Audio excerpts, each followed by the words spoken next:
E aí, pessoal, tudo bem com vocês? Eu espero que vocês estejam maravilhosamente bem. E hoje eu lhes trago uma partida fantástica, uma partida super curta, tem apenas 14 lances, então a miniaturazinha. Hoje o vídeo vai ser rápido. No entanto, ela é incrivelmente densa em táticas. Então, é uma partida muito legal entre o prodígio turco Yagis Erdoğanus. O garoto tem 13 anos, já venceu Magnus mais de uma vez. Ele é um jogador assim incrivelmente talentoso e dá pra ver por essa partida que além de talentoso, ele é muito dedicado, muito estudioso. Eu tenho quase certeza que no futuro ele vai estar na elite do xadrez. Daqui, sei lá, uns 10 anos mais ou menos, provavelmente esse moleque vai estar arriscando aí o título de campeão mundial. E ele tá jogando aqui contra um jogador que também é campeão mundial, que é o Darmen Sadvakasov. Aí você fala assim, como campeão mundial? Nunca ouvi falar desse cara. Ele, na verdade, é um jogador menos conhecido, mas ele foi campeão mundial júnior, e foi assim que ele virou grande mestre. Se você virar campeão mundial e você ainda não for grande mestre, você ganha o título automaticamente, você não precisa passar por nenhum dos requisitos, porque seria estranho você ser literalmente o melhor jogador do mundo na sua categoria e não ser campeão mundial. Mas é um jogador muito forte que tá de pretas. Então, vamos à partida. Nós temos peão em D4 por parte do Yagis e cavalo em F6 aqui por parte do Dharma. E o Yagis vai para a abertura brasileira, uma abertura que, sinceramente, é bem pouco jogada, bispo em G5, que é o ataque Trompovski. Essa daqui é uma abertura que é mais para você tirar o adversário de preparação, é muito pouco jogada e tem poucas variantes. Normalmente o jogador de pretas joga cavalo em E4, forçando o bispo a sair daqui. Mas as pretas jogam E6, simplesmente aceitando a cravada, e porque o cavalo está cravado, as brancas colocam o segundo peão no centro, jogando o peão em E4, que é a variante do grande centro da Tompolsky.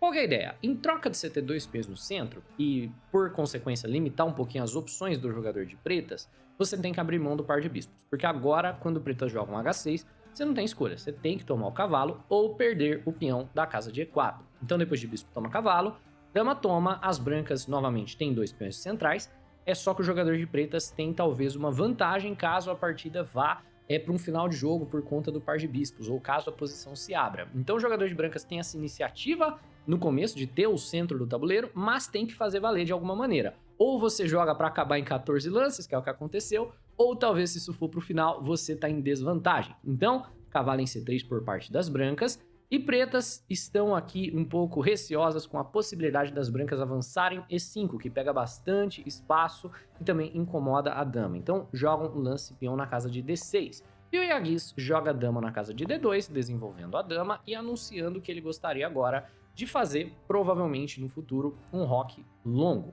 Nós temos por parte do jogador de pretas, é uma posição, na verdade, que tem muita flexibilidade para jogar o que quiser, o lance peão na casa de C6, é um lance diferente, né? Peão em C6, não sei exatamente qual que seria a ideia por trás do lance, talvez preparar no futuro um D5, né? Talvez para jogar para uma avalanche de peões aqui na ala da dama, mas esse peão em C6 é um lance teórico que já foi jogado antes. Mais comum aqui, por incrível que pareça, seria jogar peão na casa de G5 por parte das pretas para poder fianquetar o bispo para G7 e jogar para o ataque, né, com a bateria de dama e bispo aqui. Mas peão C6, roque grande por parte do Yagis. O jogador de pretas finalmente, então, contesta o centro das brancas, jogando o peão na casa de E5, certo? Esse lance finalmente coloca um peão no centro, e é um lance libertador para o bispo da casa de D7, e se o jogador de brancas tomar, também vai libertar o bispo da casa de F8. Por consequência, Yagis faz o correto, a posição precisa se manter fechada para o par de bispos do adversário não jogar muito, então ele não toma, ao invés disso joga cavalo na casa de F3, mantendo a tensão. E as pretas jogam cavalo na casa de D7. E nesse momento, o Yagis percebe a possibilidade de uma tática. E essa posição é teórica, só que ela é uma posição que não é jogada há muitos anos, né? Então é uma linha que existe, mas tem uma partida, tipo, lá dos anos 80, que as brancas jogaram uma armadilha nessa linha. E o Yagis mostra que ele, na verdade, é um cara tremendamente estudioso, apesar da idade, né? Apesar da idade, ele estudou essa partida dos anos 80 porque ele joga para um golpe. Ele joga peão toma E5, que é contra-intuitivo. Afinal de contas, o jogador de pretas gostaria de abrir a posição para o seu par de bispos, certo? Se peão toma, parece que as pretas vão ficar estrategicamente melhores, porque melhora o bispo. Mas o correto seria tomar de cavalo. E depois de cavalo toma, o correto seria novamente manter a posição fechada, tomando de dama, porque senão você abre a coluna D para problemas. O que as pretas fazem é o lance que 90% dos jogadores fortes fariam. Tomam de peão, e aqui as brancas estão melhores. Se e somente se encontrarem um lance crítico que deixa essa posição uma bagunça muito, muito, muito interessante. Então, esse é o seu momento para pausar o vídeo. Deixa o like no vídeo se você tá gostando também, né? Se inscreve no canal se você gosta desse tipo de conteúdo e tenta encontrar por conta própria o que é que o jogador de brancas tem que jogar nessa posição para vencer um campeão mundial dentro dos próximos lances. Eu espero que você tenha, sim, pausado, tentado por conta própria, e para aqueles que foram capazes de encontrar o lance incrível cavalo em B5, meus parabéns. Esse lance é dificílimo, né? E ele só funciona porque o Iagues abriu a coluna D. Então essa bateria de dama e torre aí na coluna D tá auxiliando bastante na tática funcionar. Cavalo em B5 é um sacrifício de cavalo que não pode ser aceito. Se você aceita o cavalo, o problema aqui é que peão toma cavalo vai levar o jogador de brancas numa posição completamente ganha, porque depois de bispo toma B5, você está cravando o cavalo de D7 e você já o está atacando 3 vezes, e o cavalo está defendido apenas 2. E qualquer tentativa de defesa do cavalo não funciona. Por exemplo, se você tentar defender o cavalo de dama, seria a única maneira de defender o cavalo, na verdade, né? Jogar, por exemplo, dama em E6, dama em E7, qualquer coisa nesse sentido, virar cavalo toma E5, que é um lance que ou distrai a dama, certo? Ou adiciona mais um defensor se a dama não tomar o cavalo. Qualquer que seja o caso, o cavalo vai cair e o jogador de pretas, na verdade, está quase levando mate. Então, se dama toma cavalo, bispo toma cavalo, rei em E7, ele não pode tomar de volta, senão ele leva mate. E aqui o jogador de brancas, primeiro, já colocou o rei das pretas em E7. Então, assim, já tá ganhando de qualquer forma. Mas aqui, bispo toma bispo, torre toma e dama cheque, já ganha aqui a qualidade. Então nessa posição você não pode tomar o cavalo, isso já tá muito claro. Certo, então você precisa lidar com a ameaça de cavalo entrando na casa de C7. O problema é que todas as peças estão meio ocupadas, a dama não consegue lidar com essa ameaça porque ela precisa defender E5, não dá para jogar dama em D8, você se coloca numa cravada onde o cavalo não pode se mover sem checkmate ser jogado. Por consequência, cavalo toma E5 seria a linha aqui. Algumas pessoas já caíram nesse golpe e tentaram, tipo, torre na casa de B8. Mas aí, cavalo toma 7, no mínimo ganha um peão. E beleza, você pode argumentar que perder um peão te dá chances ainda de voltar no jogo e é melhor do que o que aconteceu na partida. O que aconteceu na partida foi rei em D8, ficando de olho na casa de C7, mas entrando nessa cravada brutal. E o Iagues continua, ele joga dama em A5 cheque, que é o lance perfeito.